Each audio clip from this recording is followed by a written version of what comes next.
Halo, kembali lagi di Ruang Zaki. Kali ini kita mau bahas soal agensi asuransi. Gue gak sendiri, ada Mbak Emi. Halo. Halo Mbak Emi, apa Halo, kabar? Mas. Alhamdulillah baik. Ya, kita mau bahas nih soal Mbak Emi yang aktif masuk sebagai agen asuransi. Apa yang melatar belakangi Mbak Emi memilih jalan profesi ini? Oke, mungkin kalau misalnya ditanya apa sih yang kepengen gitu ya, yang bikin aku tuh join jadi agent.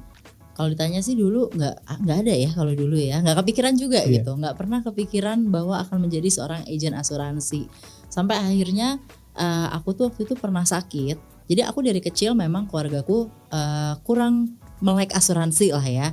Kalau kita selalu bilang kita tuh dalam hidup tuh pasti tetap punya asuransi, yaitu asuransi keluarga gitu kan. Jadi keluarga ini akan selalu mengcover kita gitu. Begitupun dengan keluargaku. Jadi aku memang tidak pernah pakai asuransi.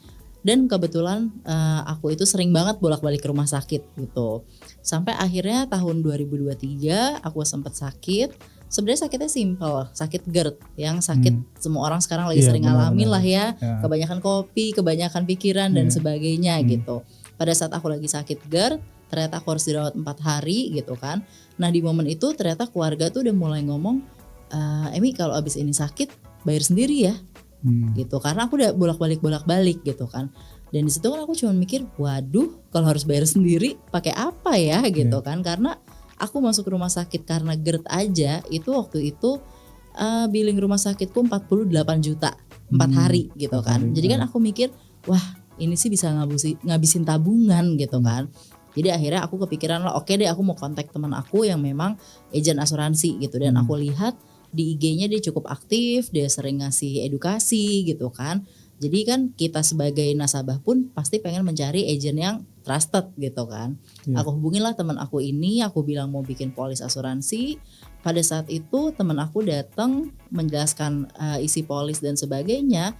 Tapi dia tidak menjelaskan itu aja. Dia juga menjelaskan bahwa bisnis asuransi itu sangat bagus loh. Itu juga bisa menyelesaikan masalah kita yang lain gitu. Karena kan masalah hidup kita tuh cuma 2 sebenarnya. Sakit fisik, sakit finansial gitu kan ya. Jadi kata teman aku bisa bantu secara sakit fisiknya, yuk kita lindungi dengan asuransi. Sakit finansialnya ya udah yuk kita lindungin deh gitu. Dengan cara join di sini. Ya awalnya aku cuman oke deh, kita coba aja gitu, join dulu aja. Ternyata pada saat aku udah join, aku mulai memahami lagi isinya seperti apa gitu ya, pengertian soal asuransi, produk-produknya, dan juga agensinya sendiri, grupku sendiri, Hypebus itu yang bikin aku benar-benar makin jatuh cinta sih menjadi agen asuransi gitu Mas. Jadi milih ini di Hypebus ya. Betul. Hypebus ini di bawah perusahaan apa? Hypebus itu berada di bawah naungan perusahaan Allianz. Oh gitu. Apa yang bedain Hypebus ini dengan agensi asuransi yang lain? Oke, kalau yang bedain, mungkin aku pengen nanya ke Mas Daki. Menurut Mas Daki, kalau dibilang agen asuransi, biasanya tuh kayak gimana sih pandangan Mas Daki kalau ngeliat agen asuransi? Iya, jadi kadang-kadang kan kita ini sering punya pikiran, wah asuransi mahal dan lain sebagainya, ya kan? Kemudian terus kayaknya banyak kaku orang, gitu nggak sih kalau ngomongin asuransi dan gitu kayaknya ya? itu aja gitu yang dibahaskan gitu aja, ya kan? Sama dulu tuh juga terkenalnya kan agen asuransi rata-rata sudah berumur gitu ya, udah ibu-ibu, bapak-bapak. Nah kebetulan agensi kita Hypebus itu pengen banget memberikan visi dan misi yang baru gitu untuk kalangan-kalangan anak-anak muda.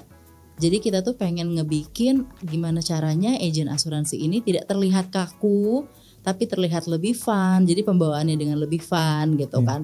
Dan memang kebetulan isi agensi kita itu ada yang dari usianya bahkan 18 tahun sampai dengan usia 40 tahun pun ada gitu ya. Dengan berbagai background yang berbeda-beda tentunya ya. Ada yang masih pelajar, ada yang memang pembisnis, ada yang di hotel dulunya, ada yang di restoran, ada yang di mana sebagainya gitu. Cuman kita berhasil membentuk image bahwa anak-anak muda juga bisa kok bahas asuransi dengan cara yang menyenangkan gitu. Itu yang pertama gitu kan. Yang kedua menurut aku Hypebus pun nggak melulu kita ngebahasnya itu soal asuransi gitu. Jadi kalau dari Hypebusnya kan bisa bikin beberapa acara lah ya yang seru-seru. Salah satunya itu yang suka kita bikin Hypebus Fit. Jadi kayak kita suka olahraga misalnya lari atau kayak sekarang kan lagi zamannya pedal, tenis gitu ya. Itu juga kita kesana gitu rame-rame. Dan kayak di bulan puasa gitu kita juga bikin hype charity, yaitu biar berbagi lah ya ke sesama. Jadi kita nggak melulu ngebahas cuman asuransi gitu kan, tapi benar-benar membentuk komunitas yang bisa bergerak di semua lini gitu ya, di semua kegiatan itu kita bisa masuk gitu. Jadi yang bikin beda sih memang menurut aku Hypebeast tuh cukup seru. Iya. Pendekatannya betul-betul agile gitu ya, dengan segala macam lapisan komunitas gitu ya, background masing-masing, sehingga mereka menangkapnya juga tidak terlalu rigid ya soal asuransi itu ya. Betul, jadinya kan lebih kayak lebih fun ya bahas asuransi tapi sambil nongkrong gitu kan, nggak yang bener-bener kaku banget gitu. Tuh, kantornya di mana sih nih? Kalau kantornya kita di Neo Soho, di Soho Capital. Soho Capital itu lantai HQ berapa? kita. Lantai 18. Boleh kalau mau main ke sana ya. Siapa tahu ada yang mau daftar jadi agent. Boleh loh. Oke, lantai 18 ya. Berarti Mbak Emi ini udah berapa lama Kalau aku di Hypebeast baru mau jalan 2 tahun. Tapi ya alhamdulillah dalam 2 tahun ini pun yang aku seneng juga ya di sini, aku tuh benar-benar kalau mendapatkan achievement sekecil apapun itu aku benar-benar diapresiasi. Gitu. Jadi walaupun aku baru 2 tahun, karena kebetulan alhamdulillahnya aku berhasil mendapatkan beberapa achievement. Salah satunya itu kemarin aku sempat dapat achievement Insight Singapura gitu ya. Kalau tahu kampus Insight di Singapura, itu aku tuh dikuliahkan gitu sama Allianz sama Hypebeast untuk mendapatkan course di sana selama 6 bulan. Itu menurut aku cukup unik dan jarang terjadi ya hal kayak gitu kayaknya ya, maksudnya kita betul kan benar-benar disupport sampai kita dikuliahin biar kita benar-benar bisa menjadi agent yang dipercaya, agent yang tahu seluk-beluk semua di dalamnya lah ya. Jadi nggak sekedar cuman jualan aja gitu. Jadi bukan hanya kemampuan bicara ya, tapi juga kemampuan intelektual gitu ya, memahami product knowledge itu seperti apa gitu ya, sehingga juga orang ya itu trusted di awal kan tadi Mbak Emi sampaikan itu kan, sehingga kemudian orang melihat bahwa ini nggak kaleng-kaleng gitu Hypebeast ini kan, karena orang-orangnya diedukasi dengan bukan hanya di Indonesia, bahkan dikirim ke luar negeri, ke Singapura untuk dapat kapasitas yang lebih sehingga itu tersampaikan dengan baik ke semua kalangan. Karena kan tadi jangan-jangan ada kalangan-kalangan yang memang pendekatannya harus kita punya background pendidikan yang yang harus bisa betul-betul setara gitu kan. Betul sekali. Biar bisa diterima gitu kan. Terus gimana cara kita kalau mau klaim di Hypebeast ini? Kalau mau klaim di Hypebeast dan di Allianz lah ya, kita ngomongin perusahaan berarti kan kalau klaim. Klaim itu sekarang sebenarnya gampang banget. Banyak orang yang khawatir kayak, kalau beli asuransi nanti nggak bisa diklaim. Dengar-dengar si ini nggak diklaim, si itu nggak diklaim gitu ya. Kita sering mendengar cerita kayak gitu. Padahal kalau di Allianz sendiri, klaim itu sekarang sudah dipermudah karena kan sekarang sistem semua udah digital ya, semua udah dipermudah lah. Nah, Allianz itu udah bikin beberapa platform digital khusus untuk nasabah maupun untuk kita sebagai agent. Jadi kita tuh terbantu dari situ. Ada satu aplikasi yang bernama Easy Connect, itu untuk nasabah.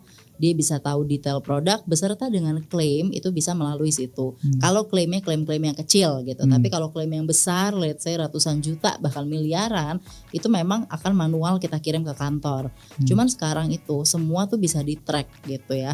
Maksudnya Allianz pun juga udah membentuk satu tim khusus nih dari manajemen Allianz untuk mempermudah proses klaim itu tuh nggak kayak zaman dulu gitu ya, yang katanya klaim tuh lama banget gitu kan. Dilempar sana sini betul gitu kan. Kalau sekarang enggak, kita tinggal tanya aja. Bahkan agentnya pun kita sebagai agent pun benar-benar diedukasi gitu ya dari pusat gitu, dikasih tahu juga sama manajemen gimana sih proses klaim. Jadi kita tuh juga bukan yang kayak cuma tahu jualan aja gitu Mas, tapi kita dikasih ajaran sama Allianz. Ini loh dokter-dokternya Allianz, ini loh bagian klaim. Ini klaim yang khusus kesehatan, ini klaim khusus jiwa gitu. Jadi kita pun tahu orang-orangnya siapa, kita tahu prosesnya kayak gimana. Selagi semua dokumen yang diminta itu sudah diberikan secara lengkap dan secara benar gitu ya, maksudnya diagnosa udah lengkap dari dokter dan sebagainya, klaim itu udah pasti cair gitu. Tapi kan banyak orang juga yang kayak khawatir, gimana kalau misalnya agent gue udah gak ada, gimana cara gue ngeklaim. Nah bersyukurnya lagi di Allianz itu juga dipermudah kok. Tinggal telepon ke call center Allianz untuk bilang kayak misalnya saya dengan Emi Junita nomor polis sekian gitu kan. Kebetulan agent saya sudah hilang, saya mau ngeklaim gimana caranya ya. Itu pasti akan diarahkan gitu oleh call centernya. Pun dari aplikasi tadi yang aku bilang Easy Connect ya, di situ pun kita juga udah bisa melihat nama agent kita tuh sekarang siapa. Kalau misalnya memang agent yang lama sudah tidak aktif. Jadi semua data tuh sekarang transparan banget. Juga ya. Jadi kalau dibilang nggak bisa diklaim, ya bisa kok gitu. Oke, jadi itu salah satu bagian yang unik ya dibanding dengan agensi lain, bahwa ada kemudahan lewat teknologi gitu ya, bahkan dia sangat care mengupdate perkembangan siapa agent yang terbaru misalnya gitu ya, ketika mungkin agent yang lama sudah tidak aktif lagi. Ada lagi yang mau disampaikan, Mbak Emi? Kalau yang mau disampaikan sih nggak ada ya, maksudnya kalau tentang Hypeboost sendiri yang pengen aku sampaikan, semenjak aku join ke sini, aku benar-benar ngerasa bahwa ini pekerjaan yang ternyata mulia sekali, membantu banyak orang. Dan untuk anak-anak muda di luar sana yang memang mungkin lagi bingung kayak mau nyari kerjaan apa lagi, atau mungkin udah sering dengar tentang bisnis asuransi tapi masih ada gengsinya, masih ada malunya. Kadang kan orang gitu ya, aduh masa jadi agent gitu kan. Tapi ternyata menyenangkan kok. Kenapa nggak coba didengerin dulu aja soal bisnisnya, atau bahkan coba kenalan dulu aja sama kita yang ada di Hypeboost ini. Siapa tahu memang cocok, memang nyaman, ya ayo kita coba. Gitu aja sih kalau dari aku. Oke, makasih banyak Mbak Emi buat edukasinya tentang Hypeboost. Sampai ketemu lagi di Ruang Zaki berikutnya.